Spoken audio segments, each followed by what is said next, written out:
G'day everybody, how you going? This is Bridget here. I gave my immediate back garden, this section of it, a bit of a tidy on the weekend.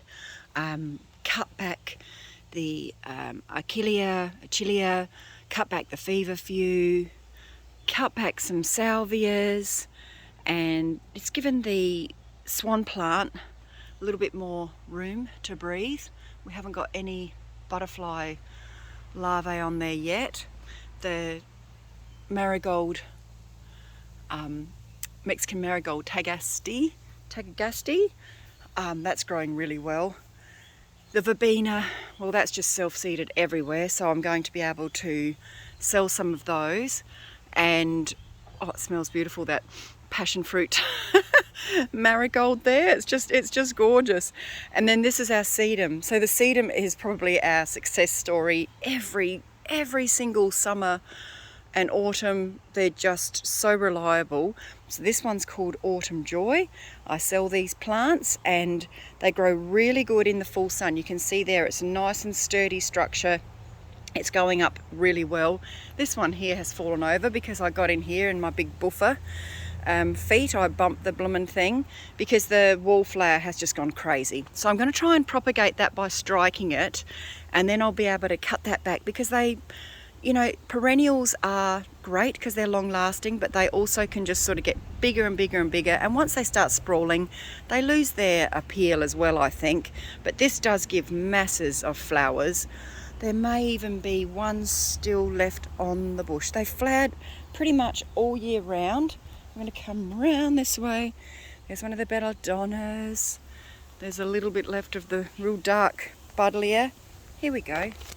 Here's a wallflower flower. That's just a tiny one. And see, they actually give seed as well. So these here will all sort of contain seeds. But I don't find that these ones propagate really easily by seed. So, I'll get out of my mess. The oyster plant, I've just cut down all of the big stalks.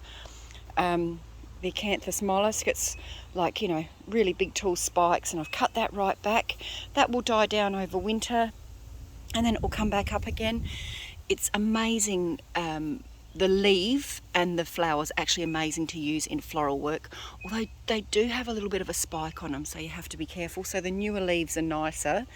The belladonnas are brilliant in my floral work. Wallflower, the buddleias. I've got another buddleia here, which what I've done is I've left this one big tall stem in the centre, and I'm going to cut that down and I'm going to use that for propagating. But the buddleias are really lovely. They're not as long lasting in a vase as I would like.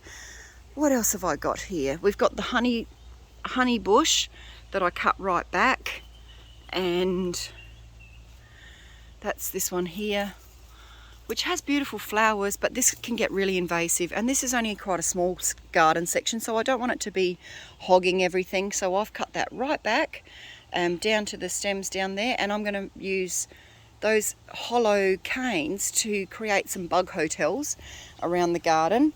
This salvia is awesome. There's a little tiny bit of the flower head left. It's like a real winey purple colour. And I love the different leaf shape, and it's a lighter grey colour. But yes, the verbena is, we will grab some verbena to show you. So this is coming to the, it's worth trimming back because you get better flowers from it.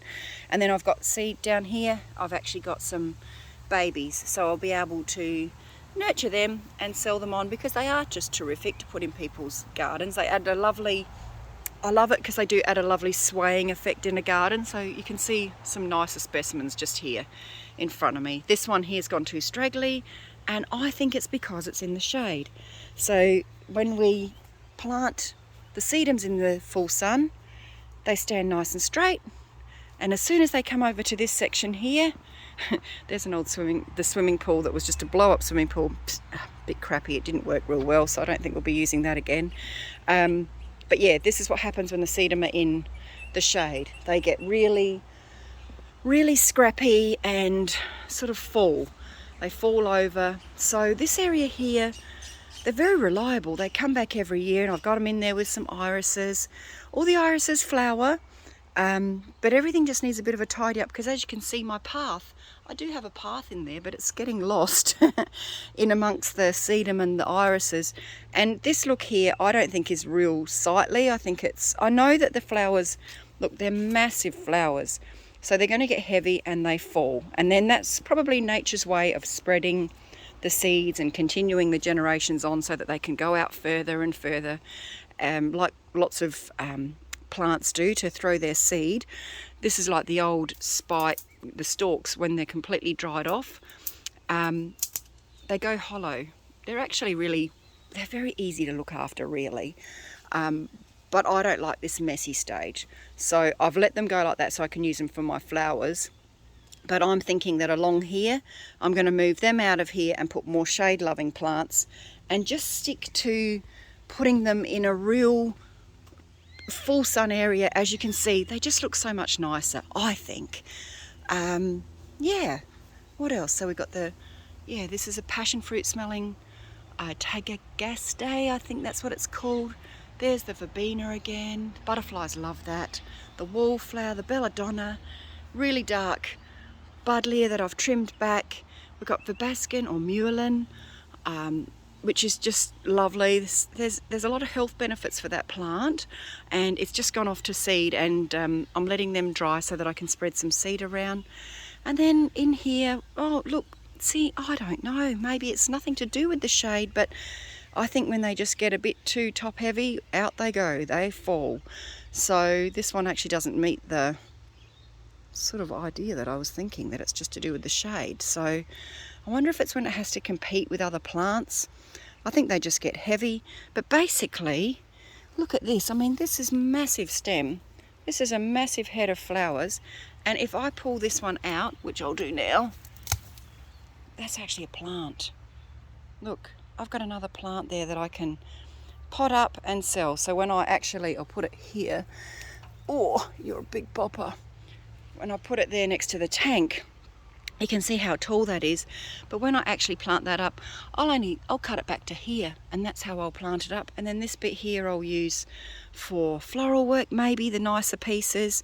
And I could actually cut that all the way along, lay it horizontally down onto the ground, and I could get lots of plants out of that one stem. So I think when people get the plants, the flowers from roadside stalls, I really encourage you to look at the stems, because they're probably not treated like you get from the floral arrangements just from the florist shops, because they're actually grown in the gardens. And I reckon you could strike on a lot of plants from roadside, floral stalls. There's another nice sedum, that's going well. The maybush, it looks really pretty. It gets a double flower of white on it, but it's no good in my floral work. And it's okay, it's a bit of a filler plant. It's a safe plant for Rory, as far as if he bumps into it, he's not going to scratch himself. But it's not as versatile as I thought it would be. I've got a lavender here, which I didn't even realise is flowering. That's the lavender heterophilia. So it's actually going to be really good for eating and for floral work. Belladonna's dying off there. What have we got? Lilac here. A fig. This one's not a fig, a quince, flowering quince. That's a red one.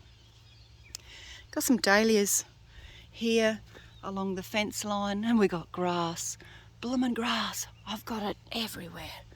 Trying to get on top of it, and the newspaper is helping, but we just have to be really, watch it. This is a lilac, which is, look, starting to come into flower there, which is exciting. Oh, we're getting lots of little flowers about to start. That's brilliant. And that smells so lovely. Here we've got all of this everywhere at the moment because of this beautiful big gum, but it's actually dropping. It strips off all of its bark from the trunk, drops it everywhere around the garden. So it's mulch, but it's also a mess. This is an Arctosis daisy, not edible. That's actually already like tripled in size, and the roots, look, that looks nice and strong under there. Really good. So if I wanted, because it's autumn, I could pull this piece out and actually, I'm gonna rough, but look at that, I've got roots on it. That's how I can start a new plant. So really pretty. So, you know, these plants that I sell out the front, they don't cost very much, and if you're just a little bit patient, this has been probably, I'd say 3 months growth, or since spring we put that in, and by autumn you can divide it up and start copy and pasting the effect around your garden. And this is a really good one because it's just a lovely ground cover, great for picking. Butterflies, bees like it. Rory can't hurt it when he walks through there because it's tough as old boots, and it's just a really practical filler for a low area like the edge of the bricks, stones here. So yeah, really good value plant, Arctosis daisy. What else can I show you? These dahlias that I got from a lady, planted them in spring. Not real impressed with them, to be honest. The flowers are real piddly little things, but I tell you what, these buds taste delicious, so I might just use them as edible flowers now. Oh, there's black cockatoos coming over, so gorgeous. These ones here are Osteospermum, African daisy. They are edible, everything about them's edible. Arctosis daisy like this, in a different colour, but they're not edible. So daisies are very different. If you don't know if a plant is edible or not, do not eat it. Just don't go there, it's not worth it. But these ones are going to provide food, flowers and ground cover, and also beneficial for the butterflies and the bees and all those good insects. And here's one here, Osteospermum. They're really variety of colours.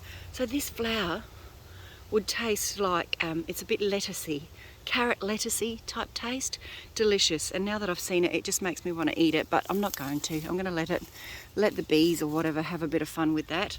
And I'm not leaving my little daisy on the ground because I'm going to plant that. So that's just a real snippet of what's been going on. Got some different sedums here that I've struck up, a very light pink, bit of a different leaf, and they're ready to get planted. So they've been struck from plants like the stems of these light pink flowers, and like lots and lots in there. And then a few of them took, and that's what I've gone with. So yeah, got a rose, I got a few plants to get in. And then this bush here, Centuria I think it's called, silver foliage, pretty good in my floral arranging as long as you keep it hydrated. These are a lovely like purple thistle look in the flower, but the actual when they die off like this, they look pretty like this, but then they also become star shapes that I can use in my dried flowers. So it can get a little bit big and sprawly. It's super hardy, you can cut it back as hard as you want. And oh, here you go, there's a little flower coming out. But yes, it can get a bit rambly, but I don't mind because I can cut it back really hard. And you've got like, when it hits the ground down like places like this, there's probably, if I wanted to, I could put a rock on that, put a little bit of weight on that branch, and then those roots would go into the ground, and then I just come along, chop it here, and I've got another plant. Or I can dip it in honey and propagate it that way. But I like the difference in the garden, the light silvery foliage, and pretty nice in a moon garden if you're looking for that reflective ability at night time. We've got a pink buddleia here, which I've got to give a bit of a trim back, and more Arctosis, which is constantly flowering. So the one thing about these, they're very, very hardy, but you do have to keep chopping off and deadheading because it just produces more flowers. Otherwise, just leave them go, but you won't get as many flowers. But I find if I come through, give this a really good cull of the top, deadhead these ones here, because it doesn't really throw seeds. To me, it doesn't throw seeds that are real terrific to grow, although they probably would grow. These are better for me to just chop back once every couple of months, and I've done that. So yeah, So there you go, we've got a couple of roses left in, some standard roses, but it's pretty safe for Rory as far as what we've got in the garden. And that's the backyard.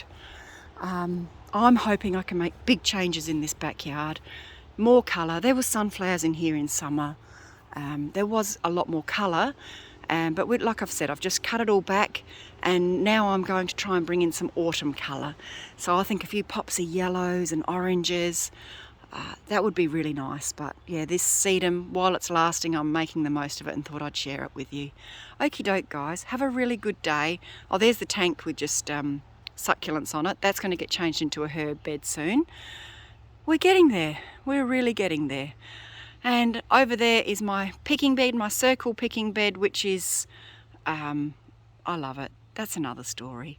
Anyway, have a great day. Bye.